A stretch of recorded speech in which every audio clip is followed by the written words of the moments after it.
மாமா அவசரப்பட்டு பண்ண பள்ளியில லைஃபே போயிடுச்சு.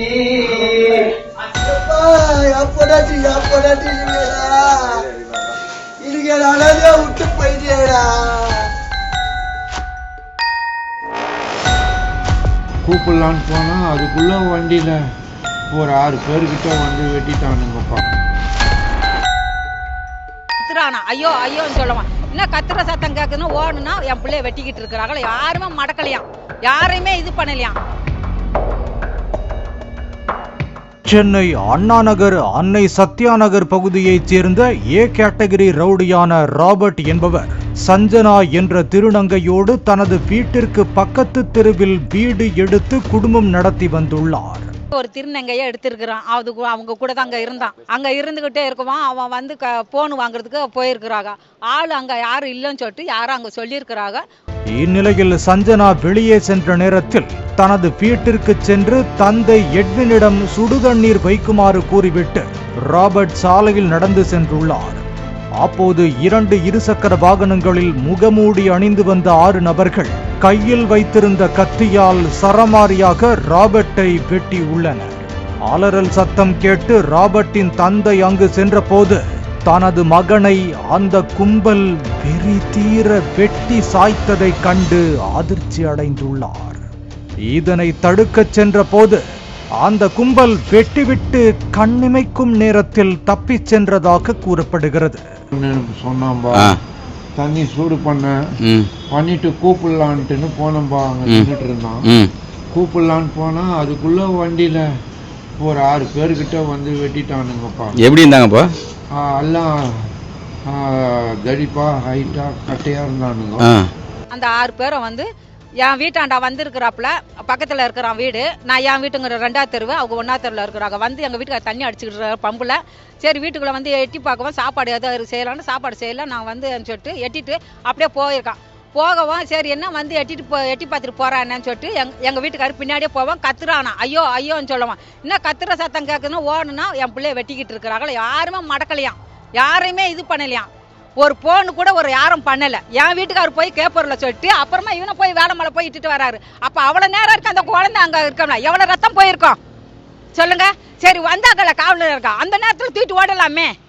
தகவல் அறிந்து வந்த போலீசார் இரத்த வெள்ளத்தில் கிடந்த ராபர்ட்டை கீழ்ப்பாக்கம் அரசு மருத்துவமனைக்கு சிகிச்சைக்காக அனுப்பி வைத்தனர்.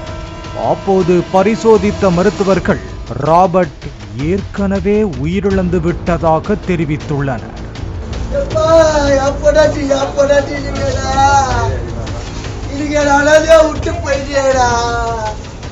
ராபர்ட் உயிருக்கு போராடி துடிதுடித்த நிலையில் உறவினர்கள் தூக்கச் சென்ற போது போலீசார் தூக்க விடவில்லை எனவும் இறந்ததற்கு போலீசாரும் ஒரு காரணம் என உறவினர்கள் குற்றம் சாட்டியுள்ளனர். நான் தூக்கலான்னு போறேன், என் கையை பிடிக்கிறாங்க. எங்க அத்தை தூக்கலான்னு போறாங்க, போலீஸ் பிடிக்கிறாங்க. ஆனா அவன் செத்ததுக்கு காரணமே போலீஸ் தானா. அவன் வந்து ரவுடி தானா, நான் இல்லைன்னு சொல்ல. சும்மானா என்ன பண்ணுவாங்க, சும்மா ஒரு பொய் வழக்க போட்டு 2 வருஷம் 1 வருஷம் குண்டாசு போடுவாங்க. இந்த சம்பவம் குறித்து போலீசார் வழக்கு பதிவு செய்து விசாரணை செய்த போது முதற்கட்ட தகவலாக கொலை செய்தது ரவுடி ஐனாவரம் லோகுவின் கூட்டாளிகள் என்பதும், ராபர்ட்டை கொலை செய்வதற்கு முன்பு அந்த கும்பல் வீடு புகுந்து ஒரு பெண்ணின் தலையில் அரிவாளால் வெட்டிவிட்டு சென்றதும் தெரிய வந்துள்ளது. ராபர்ட்டிற்கும் லோகுவிற்கும் கஞ்சா மற்றும் போதை மாத்திரைகள் விற்பனையில் ஏற்பட்ட தகராறு காரணமாக 5 வருடங்களாக பகை இருந்து வந்துள்ளது. மேலும் லோகுவின் வலதுகரமாக செயல்பட்டு வந்த ஹரீஷ் என்பவரின் வீடு மற்றும் ஆட்டோ ஆகியவற்றை ஐனாவரத்தைச் சேர்ந்த சிறுவன் ஒருவன் எரித்து தொல்லை கொடுத்ததாக கூறப்படுகிறது. இந்நிலையில் அண்மையில் சிறையில் இருந்து வெளியே வந்த லோகு இதையெல்லாம் அறிந்து கொண்டு தங்களது விரோதிகளையெல்லாம் ஒரே நாளில் முடிக்க வேண்டும் என அறிவாளோடு கும்பலாக புறப்பட்டுள்ளனர்.